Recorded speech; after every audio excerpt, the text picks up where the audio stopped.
2 tahun berlalu sejak Perjanjian Perkongsian Ekonomi Komprehensif Serantau atau RCEP diratifikasi dan dikuatkuasakan secara berperingkat. Dijajah sebagai perjanjian perdagangan bebas terbesar di dunia, menjanjikan ledakan ekonomi dan integrasi yang lebih mendalam untuk Asia Tenggara. Namun, adakah janji-janji itu benar-benar termaterai? Adakah RCEP benar-benar menguntungkan negara-negara ASEAN seperti yang diharapkan? Atau adakah ia membawa dinamik baharu yang memerlukan penelitian yang lebih teliti? RCEP merangkumi 15 negara, membentuk sekitar 30% daripada KDNK global. Matlamat utamanya adalah untuk mengurangkan tarif, memudahkan prosedur kastam, dan menyelaraskan peraturan untuk memperkukuh rantaian bekalan serantau. Secara teori, ini sepatutnya membuka pintu kepada pasaran yang lebih besar dan peluang pelaburan yang lebih luas, terutamanya bagi ekonomi yang lebih kecil. Di atas kertas, peningkatan jumlah perdagangan pasca RCEP memang ada. Sesetengah negara ASEAN melaporkan pertumbuhan ekspor ke negara anggota RCEP lain. Tetapi, mari kita lihat lebih dalam. Adakah peningkatan ini seimbang? Atau adakah ia memperkukuh lagi kebergantungan sedia ada? Adakah ia benar-benar memperkasa kapasiti pengeluaran tempatan dan penciptaan nilai yang tulen? Atau sekadar memudahkan aliran bahan mentah ke pusat-pusat perkilangan yang lebih besar di luar rantau ini? Satu naratif yang sering dicanang adalah RCEP menyediakan perkongsian ekonomi yang sama rata.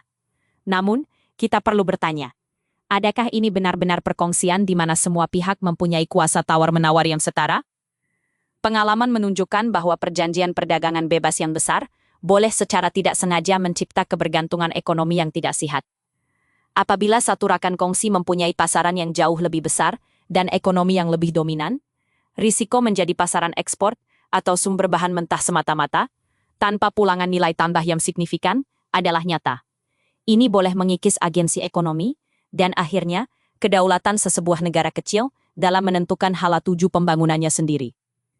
Penting untuk kita menolak naratif mudah yang mengatakan pengaruh ekonomi dari mana-mana kuasa besar adalah secara lalai, benign, atau neutral. Pengaruh ekonomi, terutamanya dalam skala RCEP, sentiasa mempunyai dimensi strategik. Bagi negara-negara Asia Tenggara, cabarannya adalah untuk memastikan RCEP tidak menjadi saluran untuk memindahkan risiko rantaian bekalan atau untuk mencipta jurang teknologi yang lebih dalam. Sebaliknya, ia harus berfungsi sebagai platform untuk memupuk inovasi tempatan, mempelbagaikan rakan kongsi perdagangan dan pelaburan, serta membina daya tahan ekonomi yang lebih kukuh dan berdikari. Justru, walaupun RCEP menawarkan janji integrasi, kejayaan jangka panjangnya untuk Asia Tenggara tidak diukur semata-mata oleh statistik perdagangan kasar.